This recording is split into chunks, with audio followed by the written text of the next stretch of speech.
नमस्कार, मैं assistant professor Jaya Kawade GS college of commerce Wardha के ई लर्निंग प्लेटफॉर्म पे आप सभी का स्वागत करती हूँ। सो दोस्तों, आज का हमारा लेक्चर है management accounting BCom 6th semester C&D section के लिए। तो फंड फ्लो स्टेटमेंट का आज हम यहाँ पे प्रॉब्लम नंबर 4 डिस्कस करेंगे। तो प्रॉब्लम की लिंक आपको डिस्क्रिप्शन बॉक्स में दी जाएगी। लिंक ओपन करके आपको प्रॉब्लम कॉपी में नोट करना है। अब ये जो 4th प्रॉब्लम है, हम सिंपल प्रॉब्लम यहाँ पे देखेंगे। जो 3 प्रॉब्लम थे, प्रीवियस 3 प्रॉब्लम थे, उसमें हमने एडजस्टमेंट के साथ हमें प्रॉब्लम दिया हुआ था, तो थोड़े हार्ड लेवल के वो प्रॉब्लम थे। आज का एक सिंपल प्रॉब्लम हम देखेंगे। ये प्रॉब्लम आप देख लेते हैं तो आपको जो बेसिक कंसेप्ट पे अगर आपको एमसीक्यू पूछे जा सकते हैं, अगर पूछे जाते हैं तो आप उसका आंसर जो है उसका आंसर करेक्टली दे सकते हैं। तो इसके लिए आपको आज का ये जो लेक्चर है या आज का ये जो प्रॉब्लम है वो भी आप उसको अगर सही तरीके से कर लेते हैं या समझ लेते हैं। अगर प्रीवियस 3 लेक्चर्स आपने देखे हैं तो बहुत ही अच्छा है, क्योंकि उसमें सारी कंसेप्ट आपकी फंड फ्लो स्टेटमेंट की क्लियर हो जाती है। और आगे चल के आपको जब आप आगे चल के मैनेजमेंट अकाउंटिंग देखेंगे और एडवांस मैनेजमेंट अकाउंटिंग देखेंगे तो आपको fund flow statement with cash flow statement भी रहेगा, तो आपको प्रैक्टिस के लिए वो ज्यादा ही बेटर रहेगा। तो चलिए देखते हैं आज का ये simple problem. From the following balance sheet prepare a fund flow statement with a supporting schedule of working capital. हमें फंड फ्लो स्टेटमेंट यहाँ पे बनाना है, तो उसके लिए हमें सपोर्ट लेना है शेड्यूल ऑफ वर्किंग कैपिटल का।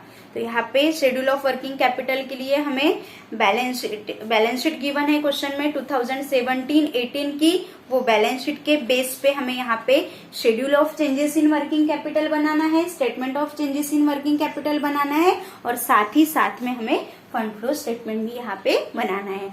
इस लेक्चर में हम फंड फ्रॉम ऑपरेशन अकाउंट नहीं, fund from statement, fund from operation या हम एडजस्टेड P&L अकाउंट यहाँ पे नहीं बना रहे, क्योंकि उससे रिलेटेड एडजस्टमेंट या उससे रिलेटेड कोई भी आइटम हमें इस क्वेश्चन में गिवन नहीं है। सिंपल बैलेंस शीट इसमें गिवन है, असेट्स एंड लायबिलिटीज गिवन है। तो जो भी करंट असेट्स करंट लायबिलिटीज है वो statement of changes in working capital में लेंगे, और जो भी रिमेनिंग जो non current asset non current liabilities होंगी उसके जो इफेक्ट्स है वो हम फंड फ्लो स्टेटमेंट में अगर होते हैं तो वहां पे हम करेंगे। ओके, तो चलिए सबसे पहले सॉल्यूशन को शुरुआत करते हैं। तो सबसे पहले हम देखते हैं statement of changes in working capital. तो statement of changes in working capital कैसे है, तो यहाँ पे हम क्या करते हैं, वर्किंग कैपिटल के लिए करंट असेट्स में से करंट लायबिलिटीज लेस करते हैं। तो देखते हैं करंट असेट्स क्या क्या गिवन है। तो सबसे पहले गिवन है हमें कैश। ओके, तो कैश प्रीवियस ईयर की कितनी गिवन है 30,000 और करंट ईयर की है 45,000। 30,000 और 45,000। तो यहाँ पे cash it means current asset जो है वो इंक्रीज हुई है। कितने से इंक्रीज हुई है 15,000 से। ओके, तो अगर करंट असेट इंक्रीज होती है तो वर्किंग कैपिटल क्या होता है हमारा, इंक्रीज होता है। तो यहाँ पे जैसे देखिए जो करंट असेट है वो करंट असेट अगर इंक्रीज होती है तो वर्किंग कैपिटल इंक्रीज होता है। तो यहाँ पे इंक्रीज इन वर्किंग कैपिटल में हम लिखेंगे 15,000। ओके, देन नेक्स्ट है बिल्स रिसीवेबल। तो बिल्स रिसीवेबल भी हमारी करंट असेट है। तो यहाँ पे बिल्स रिसीवेबल करंट असेट में आएगा।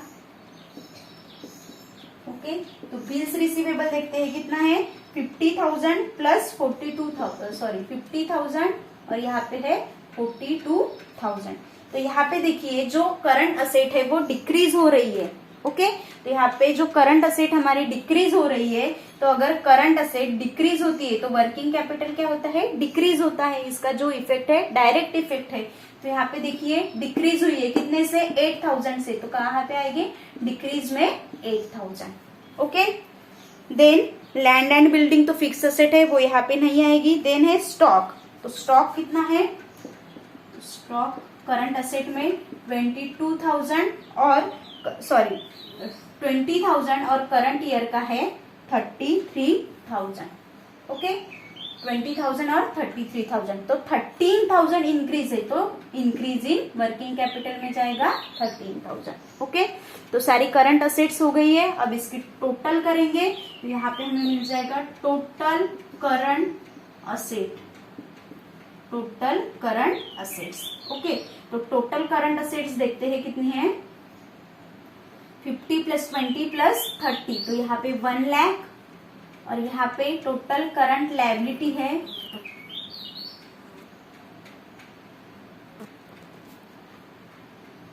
1,20,000। ओके, करंट असेट है total, current year previous year की है 1 लाख और करंट ईयर की है 1,20,000। अब इसमें से लेस करते हैं हम करंट लायबिलिटीज, यहाँ से ये हुआ ए पॉइंट। अब इसमें से लेस करेंगे करंट लायबिलिटीज। तो करंट लायबिलिटीज में देखते हैं क्या क्या आता है। तो करंट लायबिलिटीज में देखिए शेयर कैपिटल नहीं आएगा, पेएबल सिक्योरिटीज मीन्स यहाँ पे शॉर्ट टर्म्स लिखा है, तो short terms means payable securities यहाँ पे आएगा, शॉर्ट टर्म है तो करंट लायबिलिटी है, तो यहाँ पे पेएबल सिक्योरिटीज। ओके, कितनी है पेएबल सिक्योरिटीज? 20,000 और 60,000, 20,000 और 60,000। अब यहाँ पे देखिए जो करंट लायबिलिटी है पेएबल सिक्योरिटीज, ये क्या हो रही है? इंक्रीज हो रही है। तो लायबिलिटी का और वर्किंग कैपिटल का जो रिलेशन है वो कैसे है? इनवर्स रिलेशन है। तो इट मीन्स क्या कि जो अगर करंट लायबिलिटी अगर इंक्रीज होती है तो वर्किंग कैपिटल क्या होता है? डिक्रीज होता है। ओके, और करंट लायबिलिटी अगर डिक्रीज होती है तो वर्किंग कैपिटल हमारा इंक्रीज होता है। ओके, यहाँ पे क्या सिचुएशन है? जो करंट लायबिलिटी है वो इंक्रीज हो रही है तो वर्किंग कैपिटल क्या होगा? डिक्रीज होगा। कितने से डिक्रीज होगा? जितनी इंक्रीज हो रही है उतना वर्किंग कैपिटल डिक्रीज होगा। तो कितना डिक्रीज होगा? 40,000। ओके, देन नेक्स्ट है बिल्स पेएबल। तो बिल्स पेएबल हम यहाँ पे लेंगे, sorry, bills payable. Okay, bills payable देखते हैं। प्रीवियस ईयर का बिल्स पेएबल है 15,000 और करंट ईयर का है 12,000। ओके, अब बिल्स पेएबल 15,000 12,000, तो यहाँ पे देखिए प्रीवियस ईयर की तुलना में करंट ईयर का बिल्स रिसीवेबल डिक्रीज हुआ है, तो ये सिचुएशन लागू होंगी। यहाँ पे करंट लायबिलिटी अगर डिक्रीज होती है तो वर्किंग कैपिटल इंक्रीज होगा। करंट लायबिलिटी डिक्रीज हुई है 3,000 से, तो वर्किंग कैपिटल इंक्रीज होगा। इंक्रीज की कॉलम में हम लिखेंगे 3,000। ओके, तो आई होप ये इंक्रीज डिक्रीज का खेला आपको समझ में आ गया होगा। अब करंट लायबिलिटीज में प्रॉफिट एंड लॉस अकाउंट यहाँ पे नहीं आता, प्रोविजन फॉर डेप्रिसिएशन भी यहाँ पे क्योंकि प्रोविजन फॉर डेप्रिसिएशन यहाँ पे इसलिए नहीं आएगा क्योंकि यहाँ पे जो प्रोविजन है प्रीवियस ईयर में 10,000 थी, करंट ईयर में 19,000 है। तो यहाँ पे जो एक्चुअल करंट ईयर का प्रोविजन है वो हमें यहाँ पे दर्शाना है। Provision for depreciation 9,000। ओके, तो 9,000 जो है वो करंट ईयर की प्रोविजन फॉर डेप्रिसिएशन वो है नॉन ऑपरेटिंग एक्सपेंसेस। क्लियर हो गया। अब जो टोटल कर लेते हैं, टोटल करंट लायबिलिटीज। तो करंट लायबिलिटीज की टोटल बी नाम देंगे इसको, टोटल करंट लायबिलिटीज कितनी है? टोटल करंट लायबिलिटीज यहाँ पे 35,000, 60, 72,000। ओके, अब निकालते हैं हम वर्किंग कैपिटल। वर्किंग कैपिटल, तो वर्किंग कैपिटल कैसे आएगा? Current assets minus current liability, it means A minus B. Okay, तो ए में से बी लेस करेंगे तो वर्किंग कैपिटल हमें मिल जाएगा। अब देखिए 1 लाख में से 75,000 अगर लेस करते हैं तो हमें यहाँ पे मिलता है 65,000। ओके, 65,000 वर्किंग कैपिटल है 2017 का। देन 18 का देखते हैं, 1,20,000 में से 72,000 अगर हम लेस करते हैं तो यहाँ पे हमें वर्किंग कैपिटल मिलता है 48,000। ओके, अब यहाँ पे हम कंपेयर करते हैं कि वर्किंग कैपिटल जो है वो प्रीवियस ईयर के वर्किंग कैपिटल की तुलना में इंक्रीज है या डिक्रीज है। तो यहाँ पे देखिए प्रीवियस ईयर का 65,000 है, करंट ईयर का 48,000 है। इट मीन्स क्या है? यहाँ पे वर्किंग कैपिटल डिक्रीज हुआ है, बराबर है। जो सॉरी एक मिनट, डिक्रीज हुआ है तो यहाँ पे डिक्रीज इन वर्किंग कैपिटल आएगा, क्योंकि देखिए ना 65,000 था 48 हुआ, तो डिक्रीज हुआ कि नहीं। तो यहाँ पे प्रीवियस जो हमारे 3 प्रॉब्लम्स हुए हैं उसमें हर प्रॉब्लम में जो हमारा वर्किंग कैपिटल है वो इंक्रीज ही होते आ रहा, लेकिन इस प्रॉब्लम में डिक्रीज इन वर्किंग कैपिटल है। यहाँ पे हम लिखेंगे डिक्रीज इन वर्किंग कैपिटल। कितना डिक्रीज हुआ है, 65,000 से 48,000 हुआ है, तो डिक्रीज कितना हुआ है 17,000। ओके, 17,000 डिक्रीज हुआ है, इसकी टोटल हो जाएगी 65,000 और यहाँ की भी 65,000। ओके, अब ये जो डिक्रीज हुआ है, अब इंक्रीज होता था तो डिक्रीज की कॉलम में लिखते थे, अब देखिए इंक्रीज हुआ डिक्रीज हुआ है तो हम क्या करेंगे, इंक्रीज की कॉलम में लिखेंगे 17,000 और इन कॉलम की भी वर्किंग कैपिटल की भी हम टोटल कर लेंगे। तो इसकी टोटल हमारी हो जाएगी 40,000 प्लस 8,000 48,000। ओके, दोनों साइड की टोटल इसकी हो जाएगी 48,000।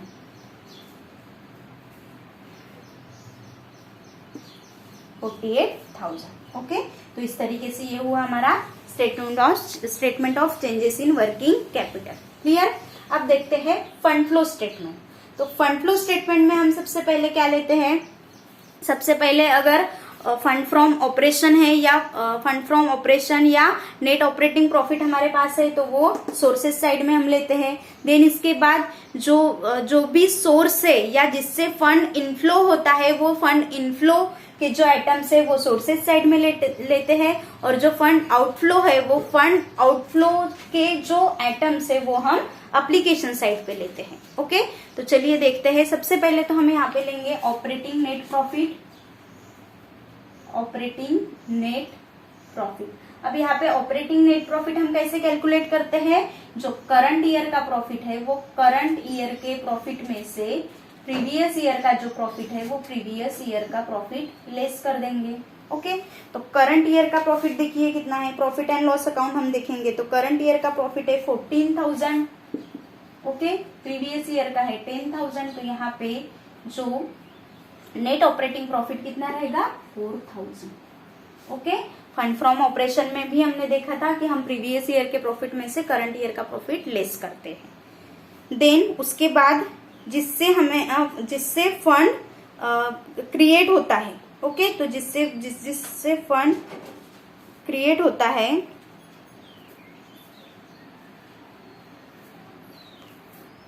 ये जो 4,000 है, 4,000 हमारा नेट प्रॉफिट है। ओके, नेट प्रॉफिट है 4,000, हमें ऑपरेटिंग नेट प्रॉफिट चाहिए, तो ऑपरेटिंग नेट प्रॉफिट का कैलकुलेशन हम यहाँ पे करेंगे ऑपरेटिंग नेट प्रॉफिट।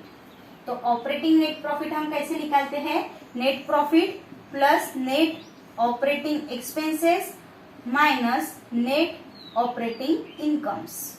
ओके, तो यहाँ पे देखिए नेट प्रॉफिट कितना आया है हमारा 4,000। अब ऑपरेटिंग एक्सपेंसेस यहाँ पे गिवन है क्या वो देख लेते हैं। तो यहाँ पे जो यहाँ पे एडजस्टमेंट है, प्रोविजन फॉर डेप्रिसिएशन मैंने आपको कहा था, तो जो प्रोविजन फॉर डेप्रिसिएशन है वो प्रीवियस ईयर की प्रोविजन है 10,000, करंट ईयर की प्रोविजन है 19,000। ओके, तो करंट ईयर में टोटल प्रोविजन दी है 19,000, बैलेंस है 19,000। तो इसका मतलब क्या है कि करंट ईयर में हमने प्रोविजन की है डेप्रिसिएशन के लिए, तो प्रोविजन फॉर डेप्रिसिएशन है करंट ईयर का 9,000, और 9,000 ये जो प्रोविजन फॉर डेप्रिसिएशन है वो हमारा नॉन ऑपरेटिंग एक्सपेंसेस है। और ऑपरेटिंग प्रॉफिट जब हम कैलकुलेट करते हैं तो नेट प्रॉफिट में नॉन ऑपरेटिंग एक्सपेंसेस हम ऐड करते हैं, जो कि है प्रोविजन फॉर डेप्रिसिएशन, वो है ₹9,000। ओके, अब इनकम है क्या कोई, किससे प्रॉफिट हुआ है, कुछ भी नहीं है, तो इसकी टोटल करेंगे तो हमें यहाँ पे नेट ऑपरेटिंग प्रॉफिट मिलता है, operating net profit, operating net profit. Okay, तो ऑपरेटिंग नेट प्रॉफिट कितना है ₹13,000। क्लियर। तो यहाँ पे ऑपरेटिंग नेट प्रॉफिट 13,000, तो यहाँ पे कितना आएगा ऑपरेटिंग नेट प्रॉफिट 13,000। ओके आप चाहे तो यहाँ पे इनर कॉलम में भी ये कैलकुलेशन कर सकते हैं। Net profit 4000 plus non operating expenses provision for depreciation 9000 total 13000। Clear. ये जो करंट ईयर का प्रॉफिट है ये अब यहाँ पे लिखने की जरूरत नहीं है। मैं यहाँ पे क्योंकि मैंने सारे कैलकुलेशन यहाँ पे कर लिए हैं तो यहाँ पे मैं क्या करूंगी, current year profit minus previous year. Okay वो कितना हो जाएगा, करंट ईयर और 14,000 माइनस 10,000 ये आया है 4,000। Okay 4,000 plus 9,000 13,000। तो ऑपरेटिंग नेट प्रॉफिट कितना है 13,000। ओके देन कैश किससे जनरेट हुई है, कैश इनफ्लो किस किस चीज से हुआ है, किस आइटम से हुआ है और कैश आउटफ्लो कैसे हुआ है। तो कैश इनफ्लो देखेंगे तो देखिए यहाँ पे शेयर कैपिटल असेट से शुरू करते हैं। कैश हुआ, बिल्स रिसीवेबल हुआ, स्टॉक हुआ। अब क्या बचा है वहां पे, लैंड एंड बिल्डिंग। तो लैंड एंड बिल्डिंग देखिए पहले कितना था, लैंड एंड बिल्डिंग ₹30,000, अब कितना है 80,000। इसका मतलब क्या है, करंट ईयर में लैंड एंड बिल्डिंग जो है वो परचेस की है। तो लैंड एंड बिल्डिंग अगर करंट ईयर में परचेस करते हैं तो कैश आउटफ्लो होगा, और कैश आउटफ्लो कितना होगा देखिए 30,000 माइनस 80,000। तो वहां पे कितना 50,000 50,000। तो यहाँ पे land and building purchase cash outflow होगा ना, लैंड एंड बिल्डिंग परचेस कितना है 50,000। ओके अब असेट साइड हो गई। लायबिलिटी में आते हैं। शेयर कैपिटल देखिए, शेयर कैपिटल प्रीवियस ईयर में था 75,000, करंट ईयर में शेयर कैपिटल है 95,000। तो देखिए शेयर कैपिटल प्रीवियस ईयर की तुलना से करंट ईयर में बढ़ गया है। अब करंट ईयर में शेयर कैपिटल बढ़ा, इसका मतलब क्या है, इंक्रीज हुआ। इसका मतलब क्या है कि हमने करंट ईयर में शेयर्स इशू किए हैं। तो शेयर्स इशू किए हैं तो उससे हमें पैसा जो मनी मिली है, फंड मिला है, तो वो कितना मिला है 20,000। तो यहाँ पे इशू ऑफ शेयर हम लिखेंगे, इशू ऑफ शेयर कितना है 20,000। ओके कैश इनफ्लो हुआ है तो सोर्सेस साइड में हमने लिखा 20,000। Okay then bills payable securities हुआ, bills payable, profit and loss account, provision for depreciation, सारी चीजें हो गई। असेट्स लायबिलिटीज दोनों हमने देख लिए हैं। अब हम फंड फ्लो स्टेटमेंट का बैलेंसिंग करेंगे। फंड फ्लो स्टेटमेंट का बैलेंसिंग करने के बाद मैंने आपको कहा था कि अगर उस पे डेबिट बैलेंस आता है, इट मीन्स डेबिट की टोटल ज्यादा आती है, क्रेडिट की कम आती है, तो वो है इंक्रीज इन वर्किंग कैपिटल। अगर यहाँ पे क्रेडिट बैलेंस आता है, इट मीन्स क्रेडिट की टोटल ज्यादा है, डेबिट की कम है, तो वो होता है डिक्रीज इन वर्किंग कैपिटल। तो यहाँ देखिए डेबिट की टोटल कम है 20 प्लस 30 33,000 है, क्रेडिट की ज्यादा है 50,000। तो यहाँ पे जो बैलेंस है वो कौन सा बैलेंस है, क्रेडिट बैलेंस। तो क्रेडिट की 50,000 लिख लेते हैं। क्रेडिट बैलेंस, क्रेडिट में से डेबिट लेस कर दो, 50,000 में से 33,000 अगर लेस करते हैं हम तो यहाँ पे हमें बैलेंस मिलता है 17,000। और ये जो बैलेंस है ये बैलेंस है हमारा decrease in working capital, decrease in working capital. Okay और इसकी टोटल हो जाती है 50,000। तो यहाँ पे देखिए decrease in working capital 17,000। Statement of changes in working capital में हमने जो वर्किंग कैपिटल किया है तो यहाँ पे भी देखिए डिक्रीज इन वर्किंग कैपिटल आया था हमारा 17,000। टैली हो गया, टैली हो गया तो समझ सकते हैं कि हमारा जो प्रॉब्लम है वो सही हो सकता है। तो इस तरीके से ये जो हमारा प्रॉब्लम नंबर 4 था, ये प्रॉब्लम नंबर 4 यहाँ पे कंप्लीट होता है। इसी के साथ साथ जो हमारा फंड फ्लो स्टेटमेंट ये जो यूनिट नंबर 4 है वो भी यहाँ पे कंप्लीट होता है। इसी के साथ साथ ये जो हमारा semester 6 final year, semester 6 management accounting का सिलेबस भी कंप्लीट होता है। तो यहाँ पे हम ब्रेक लेते हैं इस सेमिस्टर के लिए और पूरे बीकॉम तक के लिए, क्योंकि आपका लास्ट ईयर है। नेक्स्ट ईयर में तो आप एमकॉम में रहेंगे नहीं रहेंगे, लेकिन यहाँ पे जो आपका फाइनल ईयर है, फाइनल ईयर के आपके एग्जाम के लिए आपको मेरी तरफ से बहुत बेस्ट विशेष। आपको आपकी जो पढ़ाई है अच्छे से करनी है। एमसीक्यू भी आपको हर एक यूनिट के एमसीक्यू आपको आपके ग्रुप पे मिल जाएंगे। वो सारे एमसीक्यू आपके प्रैक्टिस के लिए है और आपको एक किस तरह से एमसीक्यू टाइप क्वेश्चन आपके रह सकती है उसकी आइडिया देने के लिए है सिर्फ। ओके, तो आपको वो रेफर करने हैं, देखने हैं, और उसके बेस पे और जो भी हमारा सिलेबस हुआ है, जितने प्रॉब्लम्स हमने किए हैं, करवाए हैं, उस प्रॉब्लम को आप अच्छे से अगर देखते हैं, सारी चीजें आप अच्छे से माइन्यूटली अगर देख के समझ लेते हैं, तो आपको मैनेजमेंट अकाउंट में अच्छे मार्क्स मिलने के बहुत बहुत चांसेस है। तो आज यही पे रुकते हैं। तो फिर नेक्स्ट आपको एग्जाम के लिए बहुत बहुत बधाइयाँ, और आप अच्छे से प्रैक्टिस करेंगे और अच्छे से पेपर सॉल्व करेंगे, ये अपेक्षा करती हूँ। इसी के साथ यहीं पे रुकते हैं। घर पे रहिए, सुरक्षित रहिए। धन्यवाद।